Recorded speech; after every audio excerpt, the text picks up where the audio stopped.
So it hasn't been by design, but the theme of this channel over the last week or so has definitely been nostalgia. And if that's the case, today's video takes the cake. Yesterday I went to see Blink-182 in concert, and if you're anywhere near my age, Blink-182 was a revolutionary band in your life. At least it was for me. I think my first exposure to the band was when they released the Enema of the State album and the song What's My Age Again. Blink-182 is one of maybe 3 bands that I can say I absolutely love. It's them, it's the Beatles, and it's the Backstreet Boys. So having a chance to see any one of them in concert is a big deal. I've actually seen Blink-182 before. This time though was a little different. There's a new member in the band, and one of the founding members, Tom, is not there anymore. And that made this concert experience a little weird. Okay guys, hey, I'm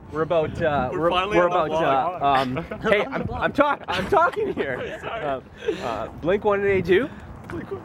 You know what else is weird? The fact that concerts still don't allow cameras in, even though every single person in the audience has a cell phone. And every single person in the audience is recording video with that cell phone. I tried to take my little camera in, they didn't let me. I put up a little bit of a fuss, but it wasn't really a big deal because then I took in my cell phone and I took in a little bit of the action. Dirty little secret.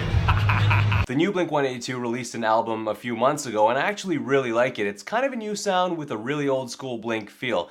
In my mind, Enema of the State, Take Off Your Pants and Jacket, yes, that is a real album name, and this last one, California, are my favorite albums. But yesterday at the concert, I was a little torn. Because if you're going to a Blink concert, you're there to listen to their old songs as much as you are their new ones. And when they sang their old songs, a lot of which were sung by Tom, who's no longer there and has a very distinct voice, they just didn't sound the same. Late night, come home, works us, I know.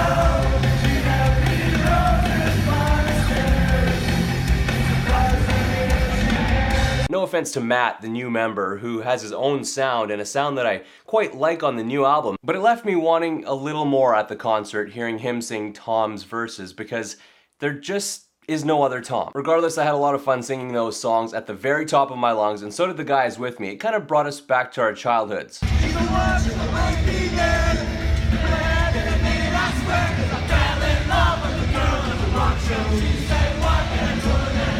One of the first times I skipped school was to go buy a Blink-182 album. It was actually Take Off Your Pants and Jacket. After Enema of the State, I absolutely fell in love with Blink, and so I had to go get that next album right when it was released. So being able to hear them play all those songs and sing along was a real blast from the past. I definitely enjoyed the concert, but it was a little less enjoyable than I had hoped it would have been because they played those old songs and they didn't quite sound the same, and they didn't play a lot of their new songs, which I actually liked. Had a good time, glad I did it. But Blink-182, like many things from back in the day, they're just not the same anymore. The Backstreet Boys, though? You're fine.